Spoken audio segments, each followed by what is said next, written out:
The Gettysburg Museum of History, located right here in the center of Gettysburg, PA. Owner and curator Eric Dorr grew up here and has spent his life collecting and preserving history through artifacts ranging from the Civil War, the Battle of Gettysburg, World War II, presidential items, pop culture, and more. His museum is free and open to visitors Wednesday through Sunday, 11 to 5 p.m., where you can stop by and immerse yourself in some of the most amazing artifacts that you would never believe exist in the middle of Gettysburg. If you're a fan of Band of Brothers and Everything Easy Company, you'll love his exhibit featuring the Dick Winters collection and artifacts from D-Day. You can even own your own piece of history by buying one of the many relics they have for sale in the museum and on the website gettysburgmuseumofhistory.com. The Gettysburg Museum of History is a non-profit 501c3 organization with a foundation that allows all purchases and donations to keep the museum operating and open free of charge. They have been featured on the History Channel, the Travel Channel, the Smithsonian Channel, and the Science Channel. Now you can check them out on American Artifact, the series on the YouTube channel, The History Underground. So that's the Gettysburg Museum of History at 219 Baltimore Street or the gettysburgmuseumofhistory.com.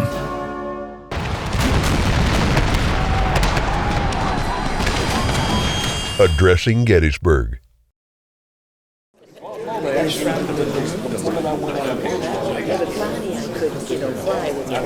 Good afternoon, everyone. Good afternoon. As always, welcome to Gettysburg National Military Park. Welcome to our winter lecture series. My name is Christopher Gwynn. I'm the Chief of Interpretation and Education here at the park. And as I say every time, we're so grateful you're spending your afternoon with us. A couple of announcements. As always, turn your cell phones off or put them on silent before we begin. If you have missed a lecture or simply want to re-watch a lecture, I'd encourage you all to go to the Addressing Gettysburg YouTube page. Our friends at Addressing Gettysburg, including Mr. Matt Callery over there, are filming each of the lectures for us and making them available to you online. So again, if you'd like to re-watch this or any of the programs, head to Addressing Gettysburg. Now, I'm thrilled to be able to welcome to the Winter Lecture Series Rich Goedkoop. Rich Goedkoop began his professional career as a graduate assistant at Central Michigan University, where he received his master's degree in 1977. He then went on to Penn State, and there he earned his doctorate in speech communication. From there he went to LaSalle University's communication department, where he taught for 32 years, retiring in 2012. And at LaSalle he taught a variety of broadcasting courses as well as communication law and ethics, and was the founding director of their master's program, serving in that position for 10 years. In 1990, he caught, quote, the Civil War bug via the original broadcast of Ken Burns' monumental documentary series. And then he started reading about the Battle of Gettysburg in a more significant way. In 2000, he earned his licensed battlefield guide badge and has done, not that he's counting, he's done some 6,700 tours for the visiting public. Not a record. Now think about that, 6,700. And let's assume that there's only 2 people on a tour, which is vastly under, way below what he's actually doing. How many people he's engaged with on this battlefield park, which I think is one of the wonderful things about the Licensed Battlefield Guide program here. He has done a number of programs for the Gettysburg Foundation's Spring Muster. He will soon have an article published in Gettysburg Magazine in the July 2024 issue, focusing on President Kennedy's 1963 visit here. Rich, I think, embodies the best of the Licensed Battlefield Guide program, someone who can combine subject matter expertise with his ability to communicate to the public. And we're so grateful he's here this afternoon. So please join me in welcoming Rich to the stage.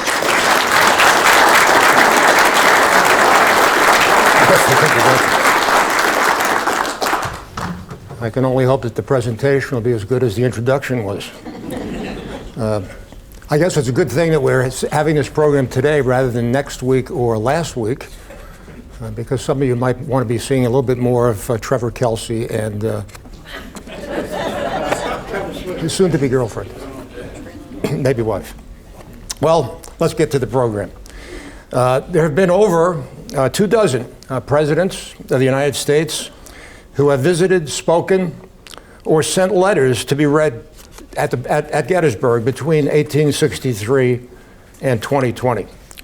By my count, 11 have formally spoken, 8 have visited without formally speaking, 3 have visited as candidates. I'll put that in quotes because it's a little tough to figure out who's a candidate sometimes.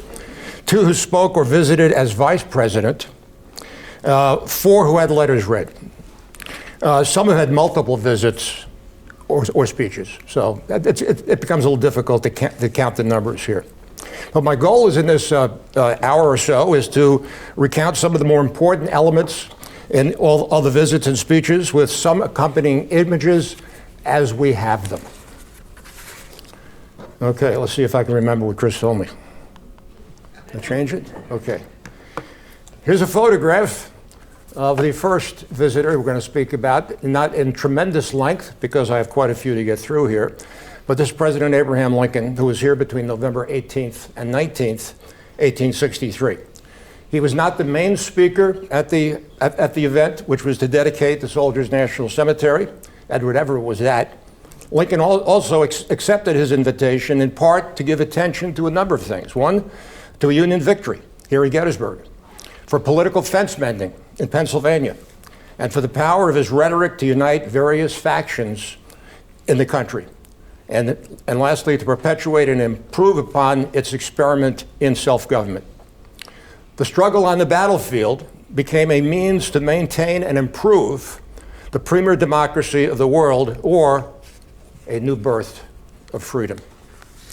Suffice it to say that Lincoln established Gettysburg, the town, the battlefield, and the cemetery, as a place for national contemplation and retrospective for years to come. Other presidents would speak, visit, send letters to be read, to continue that tradition that he began.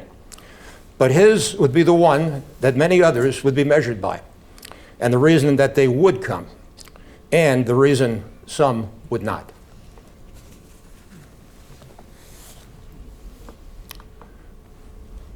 President Andrew Johnson, of course, becomes president at the assassination of President Lincoln, 17th president of the United States. He had a letter read at the laying of the cornerstone of the Soldiers' National Cemetery on July 4th, 1865. He was supposed to read this in person, but health concerns, broadly speaking, prevented him from attending. The letter was read by the U.S. Marshal of the District of Columbia and was addressed to David Wills. His letter enclosed some of the points in Lincoln's 1863 speech and also alluded to the growing gulf between him and congressional Republicans over Reconstruction, which would lead to his impeachment, but non-conviction. Johnson might have used some of the thoughts from Lincoln's second inaugural address to promote some reconciliation between North and South. It was a missed opportunity for both him and the nation. Ulysses Grant, June 20th, 21st, 1867. This would be prior to his presidency. Maybe he was a candidate already. He accepted an invitation of the Board of Governors of the Soldiers' National Cemetery to meet them and visit the cemetery and the battlefield. He was accompanied here by, here's a blow-up of that same photograph, you can perhaps see a little bit better. He was accompanied by Governor John Geary, okay, there he is there, long beard. He of the 12th Corps and Culp Hill fame. Samuel Wiley Crawford, 5th Corps Division Commander here at Gettysburg. This is Grant, and this is his Horace Porter, his aide, Grant's aide. They were here for fully a day and a half. He was on June 20th. The party rode to the July 1st battlefield, accompanied by John Batchelder, who was clearly the first historian of the battle. We owe quite a bit to him, and through the town to get to Cemetery Ridge. After a visit to Culp Hill, the party returned to town where they had dinner at the McClellan Hotel and later attended a meeting regarding a memorial church. That church still stands on Baltimore Street, essentially the 25th anniversary building in the town. That's the Memorial Church of the Prince of Peace. On June 21st, he visited the Soldiers' Orphanage. That's with the photograph that you perhaps saw earlier. This building still stands on Baltimore Street, now used as a residence for two older ladies who have a cat diorama of the battle on the first floor. Well, that was not an advertisement for it, just purely information. He also spent, believe it or not, considerable time on the round taps. And maybe we'll be getting to do that fairly soon. Returned to town via the Emmitsburg Road and then took a train back to Washington. So Grant had an extensive visit here, although he gave no speech, gave no letters, but did have a pretty complete visit. Rutherford B. Hayes, 19th President of the United States, and the first one to speak here at Gettysburg since Abraham Lincoln. He came here on Decoration Day, yes, it was still called that, in 1878, May 30th. He served in the Civil War and became Colonel of the 23rd Ohio, and later was breveted to Brigadier General. That's an honorary. He was invited to speak by Edward McPherson and the Skelly Post of the Grand Army of the Republic. That's the Union post-war organization for soldiers. He got to Gettysburg on the 29th and stayed at McPherson's home on Carlisle Street, accompanied by Charles Devens of Fort Devens, Massachusetts. I don't know if it still existed anymore, but I was once there in a National Guard summer camp, and Benjamin Butler. On the morning of May 30th, he was given a tour again by John Batchelder, accompanied by Samuel Crawford and former Governor Andrew Curtin. In his very short speech, it's only about 20 or 30 words longer than Lincoln's 272 words, he addressed the importance of the battle and closed with a direct quotation, a fairly lengthy one from Lincoln's address. The speech did little to address political and economic reconciliation in the country or the ongoing investigation of his fairly tainted victory over Samuel Tilden in 1876. Next up, and he has two connections to the battle, President Grover Cleveland. He visited here on May 4th, 1865. And, this comes out pretty well here. There he is right there. And the guide and the person who drove the livery for him was William Holsworth, who was a very famous guide in the late 19th, early 20th centuries. William Holsworth, sometimes called Billy Holsworth. He was the first Democrat elected after the Civil War and appeared during an encampment of the First Corps and given a battlefield tour. In the Soldiers' National Cemetery, John Black, pension commissioner and former colonel of the 37th Illinois, spoke for the federal government. Black, by the way, had been born in Mississippi, but joined a Union regiment and won a Medal of Honor for service at the Battle of Prairie Grove in Arkansas. Cleveland's non-speech perhaps occurred for two reasons. Number one, he was considered a slacker, meaning that he paid for someone to serve for him during the Civil War instead of going into service. And secondly, his appointment of former Confederates like Joseph Johnston as railroad commissioner. So those are a couple of strikes against him. 2 years later, both of these connections occurred during Grover Cleveland's first term. He did serve two non-consecutive terms in the presidency.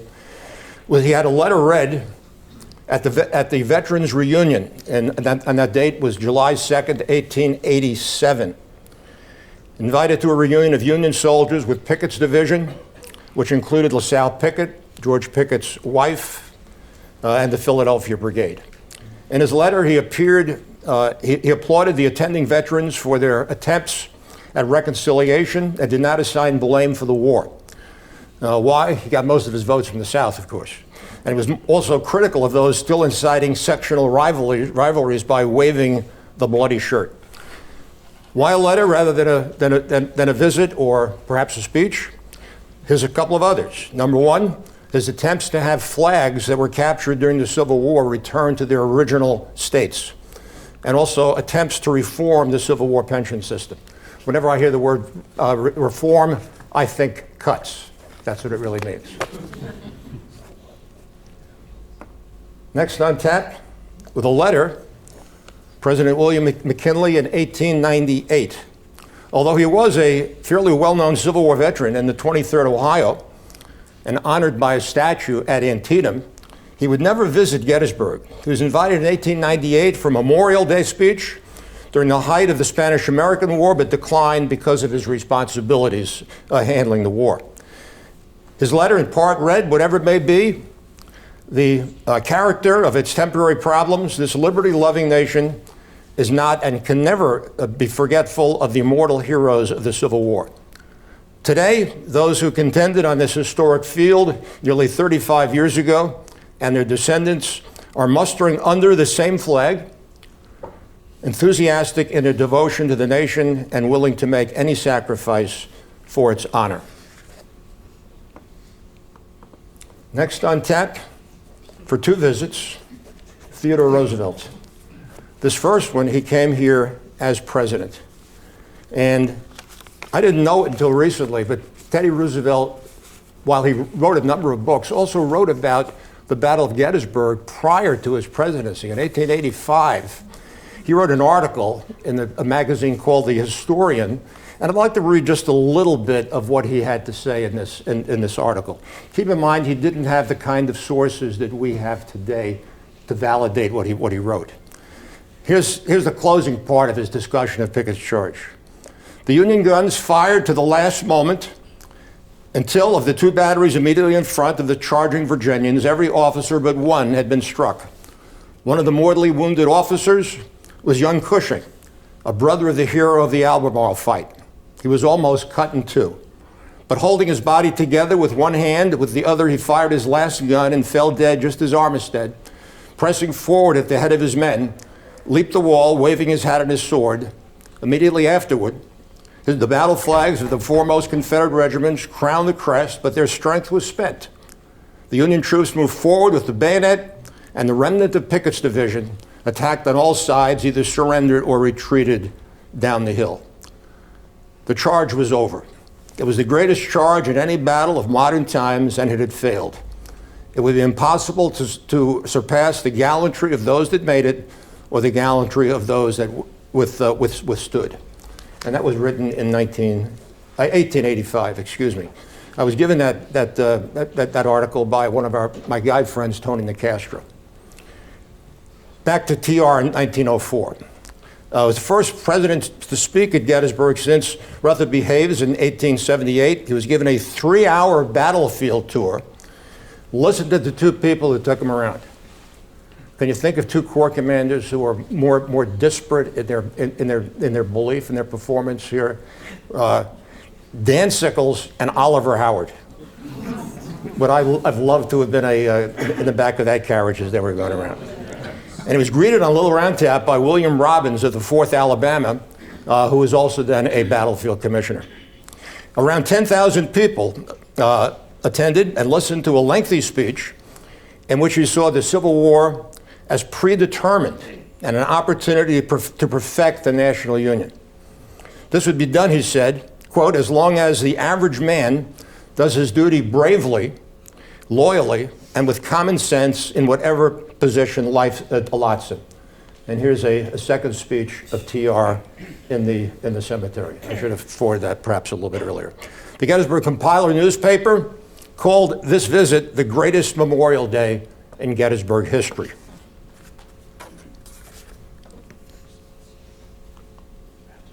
Forwarding now.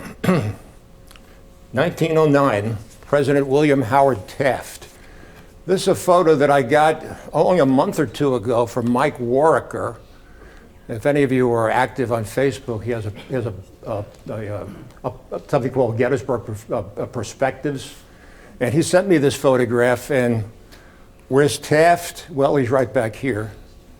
He was given the tour by this individual right here, John Nicholson, who has a great history with the battle. He was in charge of the park for a number of years. This photograph, by the way, he found, along with a number of others, in the Huntington Library, which is where all of Nicholson's battlefield memorabilia and photographs and documents are. And of course, this is the first day's battlefield because you're looking at John Reynolds here, his equestrian statue.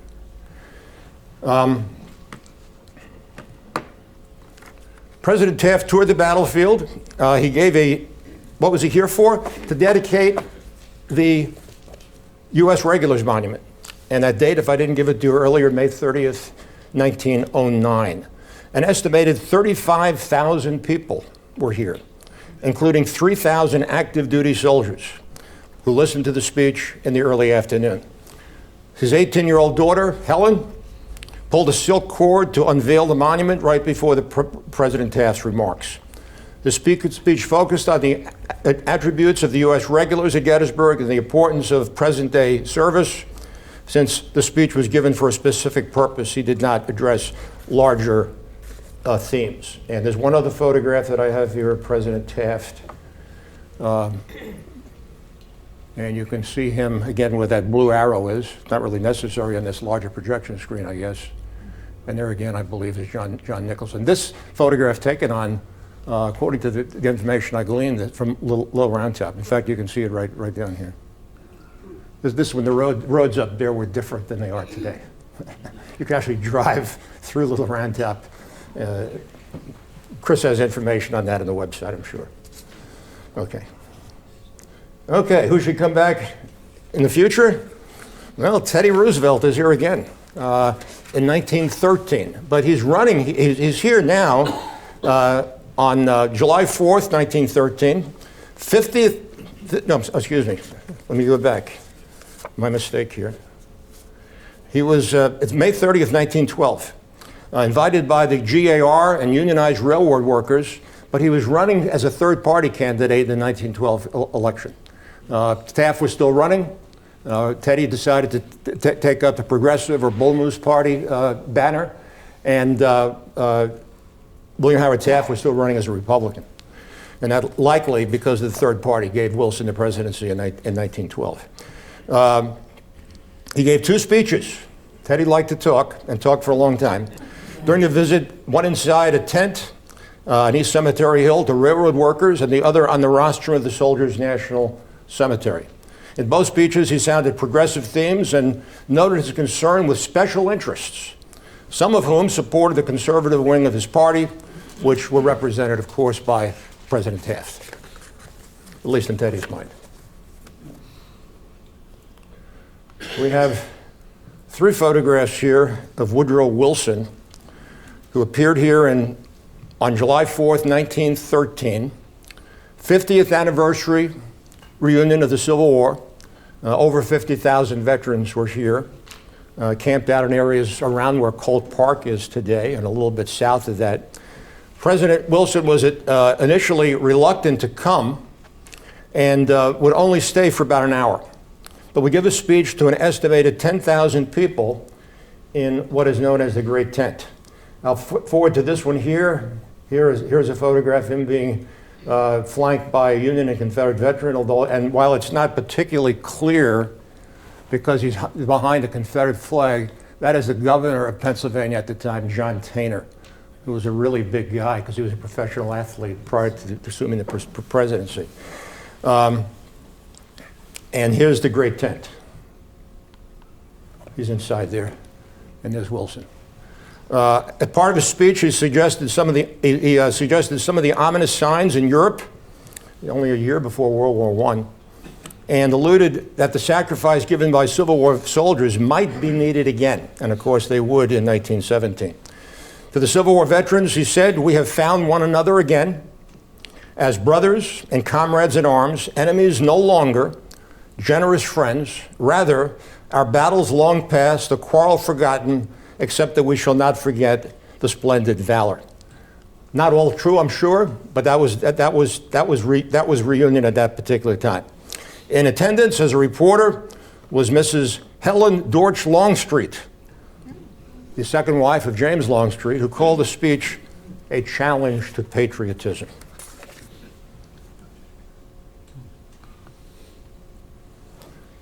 (1922). I have two photos here. President Warren Harding comes to Gettysburg on July 1st, 1922. A little bit of background on this. After World War I, there was a number of people who were looking at the importance of the Marine Corps and whether or not the Marine Corps should be either changed or eliminated. So what the Marines started doing after some of this criticism was to have demonstrations of how they could be serving in contemporary United States and if needed, of course, someplace else. And so what they did at a number of battlefields on the East Coast is to give demonstrations of their capabilities. And so what they do here they're going to give a reenactment of Pickett's charge using contemporary weapons. I don't have a photo of that particularly here, but you can see President Harding in the middle. The man on the left is John Pershing, who was General-in-Chief of the Army at that point in time. Very well known, of course, during World War I. Accompanying him additionally on the tour, Emmer Cope, superintendent of the park at that point in time. I mentioned Pershing, also John Lejeune, the commandant of the U.S. Marine Corps, and Vice President Charles Dawes, son of Rufus Dawes, one of the sons of Rufus Dawes of the 6th Wisconsin. And Dawes, by the way, is this fellow over here, close to the left. There he is here. There's Pershing, there's Harding, and Pennsylvania governors and senators. They also went up on the observation tower in Ziegler's Grove. No longer there, but there was one close to the Bryan house. And they watched a part of the attack and repulse of Pickett's charge simulated by the Marines. President Harding gave no speech, left no letters, and died the following August during a trip near San Francisco in 1923. Which means in office now, and after serving one elected term, Calvin Coolidge. He would give an address in the Soldiers' National Cemetery on Memorial Day, May 30th, 1928. So you may have heard this joke before. One of his nicknames was Silent Cow. He was once at a dinner party, and a lady next to him said, "I could make you say more than 3 words." His response, "You lose." I guess not all of you have heard that before. All right. Or either that or I told it really well, which is doubtful. Ironically, the Ku Klux Klan was also meeting in Gettysburg at the time with 3,000 members at the old fairgrounds. Coolidge spoke to about 30,000 people, with some KK members present. He did not address race relations. That was taboo at this point in time, but did stress the human and financial costs of war and emphasize the importance of democracy and advancing peace. And while not supporting the United States' full participation in the League of Nations, his speech was praised by many as being realistic.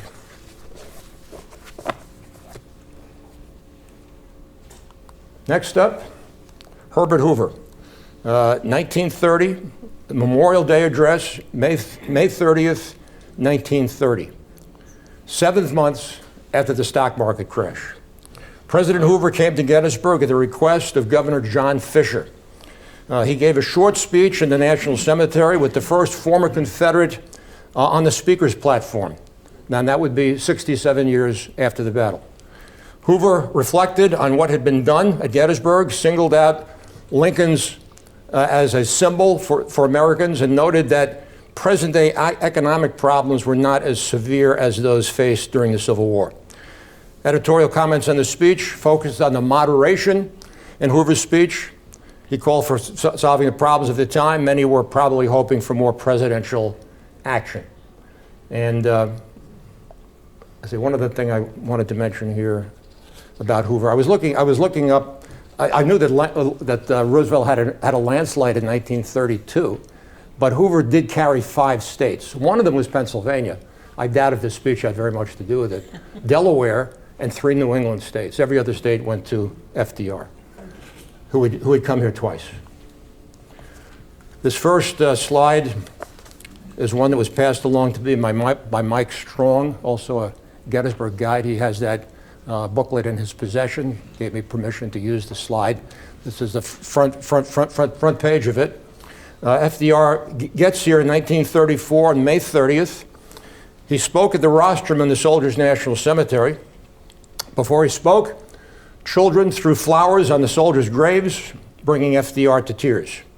36 aircraft overflew the event, and there was a 21-gun salute in front of a crowd estimated at 50,000 people. In the background were the echoes of the Depression, the Dust Bowl, and the rise of fascism in Europe. In his speech, he argued for the United States to complete a more perfect union, which would give political and economic rights to all. Like his cousin Teddy, here's a second photograph of him in 1934. He would speak of the need for an active federal government to achieve those goals, and as necessary then as it was in waging and winning the Civil War. FDR will come here one more time in 1938. This is the big one. 3 photos here. July 3rd, 1938. This is probably the event that has seen the most people at Gettysburg in its history, including the battle. It's not even close. There was an estimated between 400 and 500,000 people who visited Gettysburg between June 29th and July 4th. We're going to say a little bit more about that in a moment.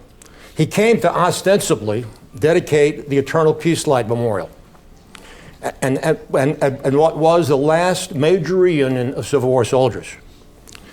With an average age of 94, and at the speech that he delivered, there was estimated 200 to 250,000 people out there beyond Oak Hill. In his speech, he tried to summon the hopes of Lincoln by calling for a continuation of a people's government for the people's good, and noted that we should look to Lincoln's nature during the Civil War for help in the present day issues. This would be tested by U.S. Entry into World War II 3.5 years later. This is, by the way, this first photograph. He's getting off at the train station on a Pullman car, probably named the Ferdinand Magellan. We can go into that later if you're interested. And here he is at the podium. That's about the best photograph that I've seen of him at the podium. And here, for those of you who doubt the size of the crowd, look at this.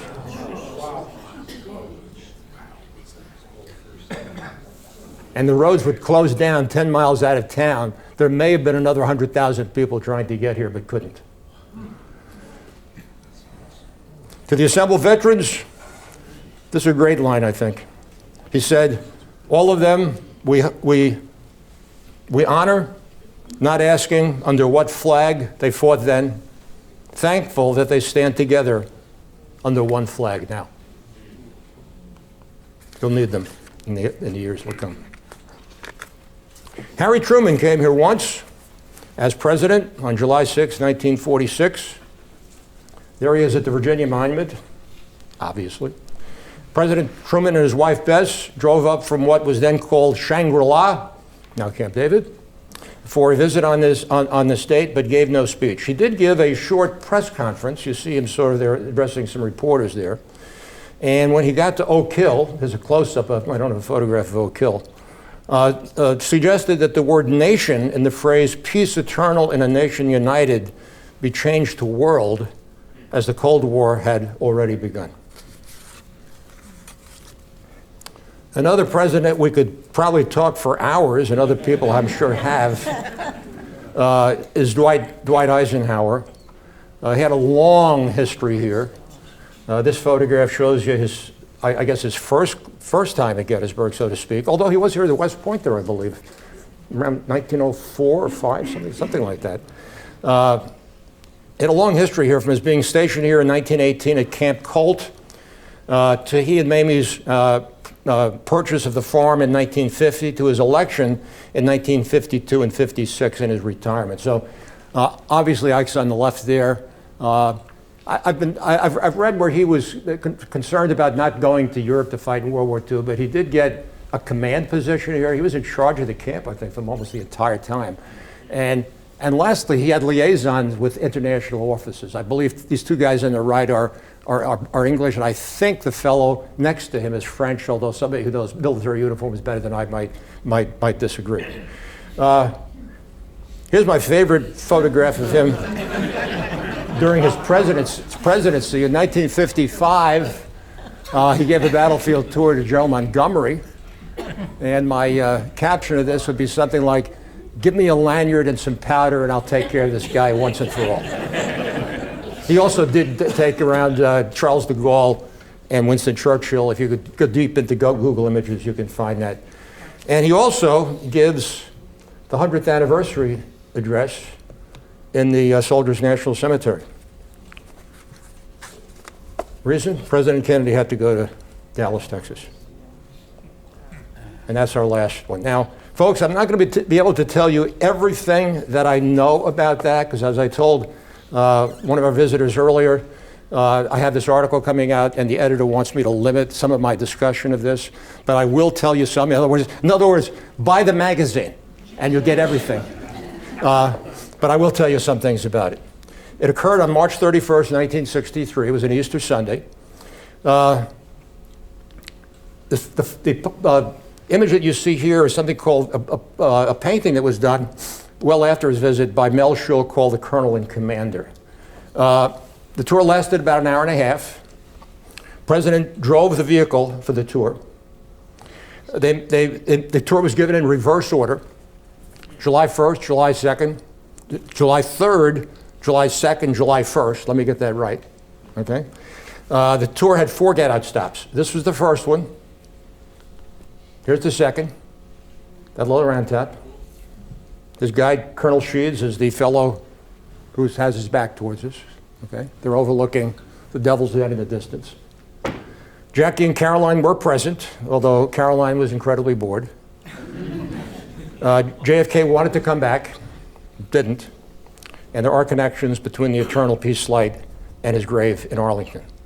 He did send a letter to be read at the 1963 presentation in the cemetery. Here's a photograph. Here's another get-out stop at the North Carolina State Monument. Jackie flanking and the president flanking Colonel Sheeds. And here's his last stop. And this is the photograph that used to be in the old Avenue, which got me started on this trip, looking at presidents in Gettysburg. And they're looking at the Peace Light on Oak Hill. Next up, as vice president, Lyndon Johnson came here on May 30th, 1963. It was a speech that was almost not given. Most of this information came from an article that was published about 20 years ago by George Reedy, who was also an aide to President Johnson. I believe he's also his press relations individual. LBJ was convinced by his aides to give this speech at a time when he was weary of his apparent uselessness in an office that neither interested him. Remember what John Nance Garner said about the vice presidency many years ago? A warm pail of spit, and that's not actually what he said. Okay?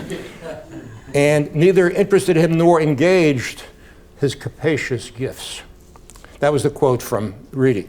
In that speech, he signaled where a Johnson administration would do in the area of civil rights and answered Martin Luther King's letter from Birmingham jail.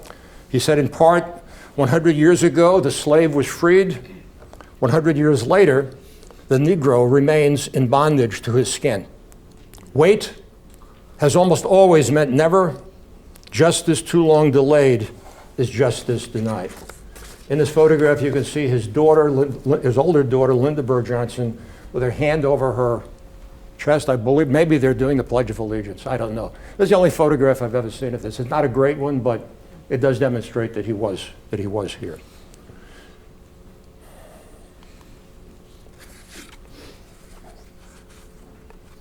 President Richard Nixon, at least 2 visits. My guess is he came here more often because, Ike was there, at Gettysburg. Maybe he visited other times. But we know at least 2 visits. His first one was as vice president, and that's the one that you see right there. This is a photo taken from a newspaper, so it's not particularly clear, but you can obviously make him out over here, superintendent of the park at that particular time, and some other individuals in Pennsylvania politics. He came here to pay his respects to his great-grandfather, George, who was a soldier in the 73rd Ohio, and who was mortally wounded in the battle beyond, as I sometimes tell people, beyond Tommy's Pizza, and is interred in the Soldiers National Cemetery. That photo dates to 1956. Don't have an additional date on that. And then a number of years later, I guess it's 16, he comes back on Easter Sunday in 1972, April 2nd. He and his family visited Mamie Eisenhower, who was still alive, and attended services at the former President's Church on Baltimore Street, and visited the grave once more. Comments in the local newspaper concern the Easter attire of daughter Tricia. Photos, people you can see in this particular photo, there's Tricia right there. You can only see the top of his head. That's Edward Cox, her husband.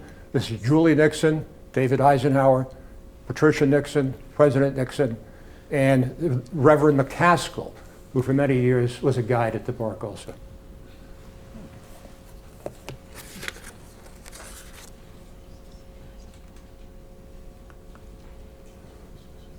Next up, Gerald Ford, as a past president, may have been here before, but this is the only one that I can find any information on. Former President Gerald Ford visited Gettysburg College and the battlefield in a 1990 symposium discussing the 34th president's administration and his accomplishments. He had been in the House of Representatives during a part of Ike's term, so knew quite a bit about him. And in this photo, he's shown next to a statue of President Eisenhower on the campus of Gettysburg College. And it's in color, which is even better, I guess. We skip along. I'm doing these presidents in order in case you haven't recognized this. These are done in order of their presidency, not necessarily the dates that they were here. President Jimmy Carter gets here twice in 1978. The first visit was on July 6th, and that's the photograph you see right there. You can see Shelby Foote on the right-hand side. If you saw the Burns documentary, he was sort of the Southern voice throughout the documentary. He wrote a 3-volume trilogy on the Civil War as a novelist, not a historian. I don't think you find any footnotes in the book, but heavily read. I mean, he could retire very easily on the royalties for that. That's Rosalind, who recently passed away, and President Carter. And the man that you see to your left is Ranger Bob Prosperi, who is still a somewhat active guide at the park. This first trip was rather hastily organized, and he and his wife, Rosalind, were accompanied by Shelby Foote, who is thought to be the person who was going to give the tour. But while he knew the battle fairly well, he didn't know the battlefield. How do you get around? What are the best places to see things from? And so Ranger Prosperi gave the bulk of the tour, and in preparation for it, prior to the tour date, which was July 6th, he read up a lot more on Georgia troops because he estimated that President Carter would be interested in that. In fact, he did have a question about where Rand's Wright's Brigade, did they break the Cemetery Ridge line, et cetera, et cetera. That's a whole debate. Chuck Teague isn't here, so we won't talk to him about that. But anyway, it was discussed. On the second trip, which would have been on September 10th, 1978, there are some people who have written that this is perhaps, I'm not stating this is my opinion necessarily, the most important use of the ground and the battlefield since the battle itself. I think some of you can recognize the fact that there are a number of participants here. Who's here? And why are they here? Well, they were at Camp David. The Egyptian and Israeli governmental leaders were here. Some of the ones that I recognize, I don't recognize every one of them. Ezer Weitzman, Menachem Begin, Moshe Dayan, and over here, Anwar Sadat. Okay? There's President Carter and daughter Amy. Someone commented to me yesterday, Moshe Dayan looks a bit uninterested. I think he knows everything. Or thinks he does. Okay? Had been in discussion at Camp David. So they come up here for this trip to Gettysburg. I've been told by Deb Novotny, another guide here at Gettysburg. I get a lot of information from guides, of course, and I assume they're always correct. Menachem Begin, when they went into the Soldiers' National Cemetery, delivered the Gettysburg Address by heart. Security for the visit was very substantial. And keep in mind, while there's a lot of stuff going on in the Middle East right now, Egypt and Israel have not had a war since the Camp David talks. Okay? Trying not to get political here, of course. 1966.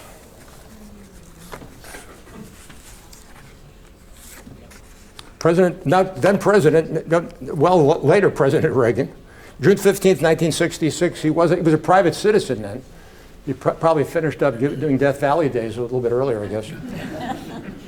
But he would visit here on June 15th, 1966. It only came out maybe about 15 years ago that President Eisenhower had been an unofficial advisor to Ronald Reagan in the mid to late 1960s and helped him, however that help was, in his election to be California governor, and advice on a potential campaign for the presidency later in 1968. I don't know how many of you remember this, but Ike was not too pleased with Barry Goldwater getting close to the Republican nomination, and he was trying to promote somebody else to run against him. William Scranton did at a very late date an aborted run, but didn't work, and Goldwater was elected. So Ike was in Reagan's camp at that particular time. Future President Reagan met with a former president at Ike's farm in Gettysburg. So this photo is taken outside the farm on June 15, 1966, for a 2.5-hour meeting. This photo shows them after that meeting, and seemingly things went well, or they're faking their smiles.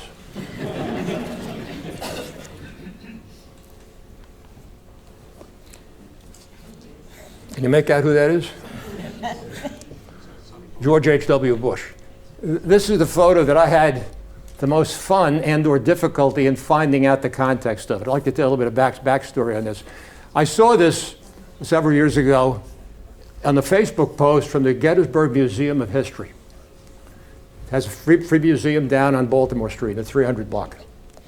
So what do I do? I call up the guy who's in charge, Eric Dorr. Eric, do you have any context on this photo? When did it happen? Blah, blah, blah, blah, blah. He had no information at all. So what do I do next? I send an email to former President Bush's library in Houston, an email. I didn't call him, I didn't visit it, but I sent them an email. And they got back to me. They knew nothing about this trip, nor did they have any other photos. It was taken, by the way, when he was vice president in 1987. So how did I find out more information on it? Google. I must have gone through 20 layers of searches, whatever those things are called, okay? And eventually I see a post where a fairly well-known guide by the name of Gary Cross was giving a presentation to a Civil War roundtable in Ohio. And one of the things we were going to talk about was his tour with George Bush. So I have the guide directory. I call up Gary. I basically tell him what I had and hadn't found, and he gives me as much information as he could remember about it. Keep in mind, this would have been a number of years afterwards. I don't even try to do the subtraction in my head. Here's what happened. It was over in the old visitor center, obviously, in 1987. The vice president and the Secret Service agent who's running behind him. This is not part of the tour, by the way. Okay. Gary couldn't keep up with him. Come up to the desk and ask for a tour. It was random. No information sent to anybody ahead of time. John Andrews, who was then the LBG supervisor, went to the guide room and saw Gary and told him of the request. Gary tried to get out of it. Who wants to give a tour to somebody of that stature without even knowing about it ahead of time? Plus, he told me, and this is confidential, he didn't have his best uniform on that day. So he wanted to go back home and dress again. Well, that didn't happen. So he did go out. At one point in time, John Andrews said to Gary, "You're the best we have." Of course he was. He was the only guide in the room. No one else there. So Gary gave the tour to him and the Secret Service agent. According to Gary, he asked whatever regular questions are, okay? Had a good sense of humor, drove in an ordinary SUV. I'm quoting Gary. They had 2 get-out stops. One was at Little Round Top. They also stopped at the sharpshooter position at the Devil's Den. You know, the fake photograph there. So that's the story behind that tour. We estimate, Gary estimates it was done in June of 1987, but don't take that as fact. Because again, I was talking to him about this probably 25 years after the tour.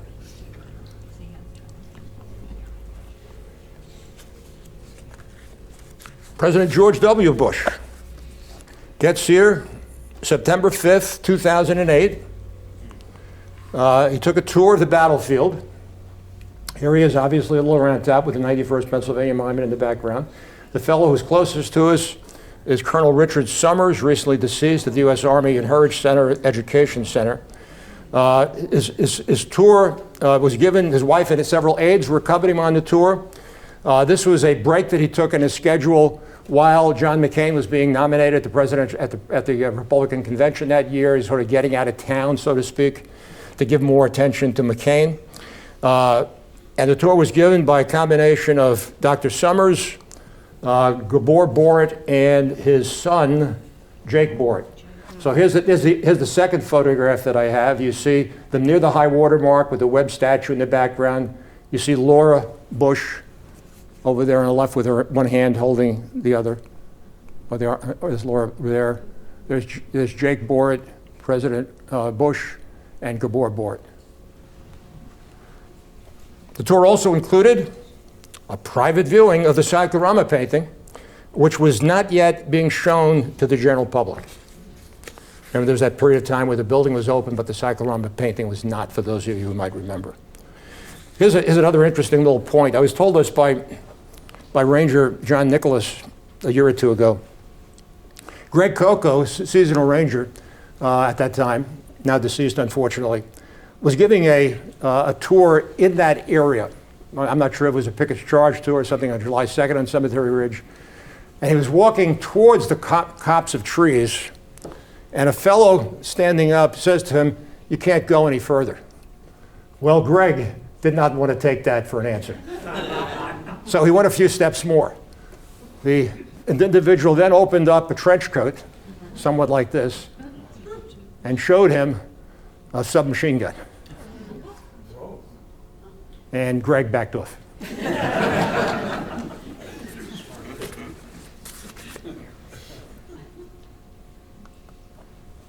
October 22nd, 2016. Then candidate for the presidency, Donald J. Trump, gave a speech at the Eisenhower complex, south of the battlefield, which made a closing argument for his candidacy and the 100-day agenda to about 300 people. He borrowed some lines from Lincoln's address saying that he would replace DC elites with a government of, by, and for the people. One aide said that an address at Gettysburg was appropriate because, quote, it was the moment the war turned. Western theater advocates might disagree. The Park Interpretive Division was contacted that morning by law enforcement that a visit might occur and wanted a ranger at the high water mark for a talk. Caitlin Kostick, now Brown, was eventually selected because her schedule that day was the most flexible. So what did I do? I sent her an email, and she got back to me, and this is what she had to say about her interaction with President Trump, which was relatively positive.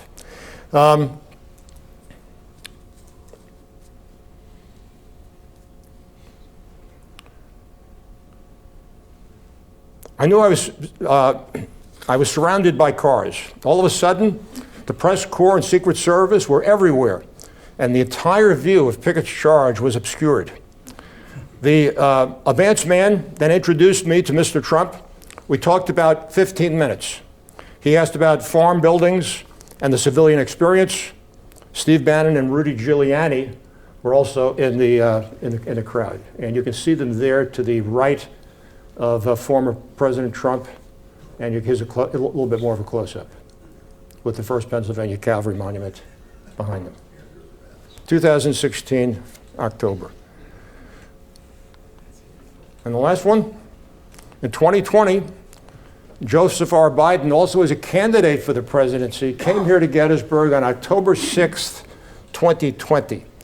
On a Tuesday afternoon, overlooking the battlefield with the round tops in the background. A little hard to see, but there's the 44th New York Castle, and I believe that's Big Round Top there. Okay, so he wasn't on the he wasn't on NPS territory, but he was overlooking the battlefield at the place called the Lodges. I've never been there. I've been told it's a nice resort.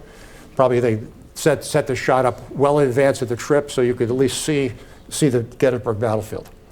The Democratic nominee tried to frame his call for unity within the arc of American history, saying in part, "Today, once again, we are a house divided," echoing Abraham Lincoln. But that, my friends, can no longer be. He went on to promise, as he did in almost every campaign stop, that if he wins, he'll govern for all Americans, not just for his base of supporters. In conclusion, since that was the last visit, my estimation is there will be some others. Gettysburg, the town, the battlefield, and the cemetery has hosted presidents from 1863 to 2020 and will likely do so again. It is a place that is steeped in history and memory and tells the story of both the best and the worst of human experience.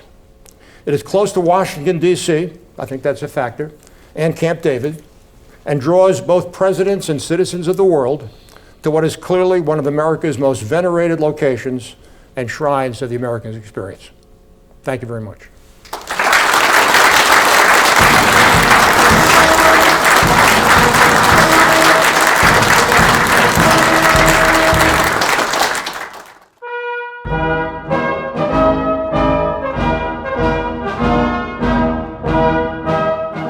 In my opinion, it would be FDR's second speech in 1938. Spoke for about 9 minutes. Read it, try and put yourself back in that time period. It's an excellent speech. He was speaking to probably 250,000 people, including 1,855 Civil War veterans, average age 94. He touched all the bases.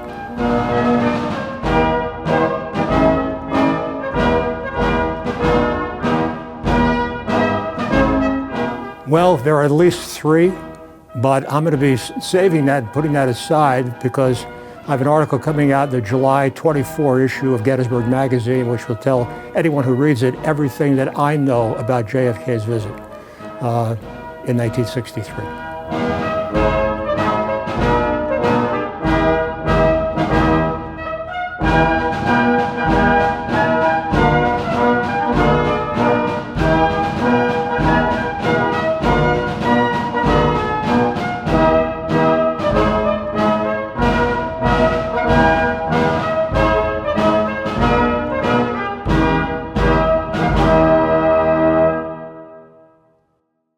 Cool. And every single podcast, they come on and they say something to the effect of, and I'm going to say it for this podcast, and I encourage you to say it every single podcast, because it works. If you like this podcast and what we're doing here, please like, share, and subscribe. Hit that notification bell so you don't miss any of the upcoming interesting history podcasts here at Addressing Gettysburg. It really helps the channel, and it's completely free. That's the best thing. It's completely free. Please help us make our goal of 25,000 subscribers by Memorial Day. Thank you very much. Well, thank you. Beautiful. Thank you. I'm putting that in a promo.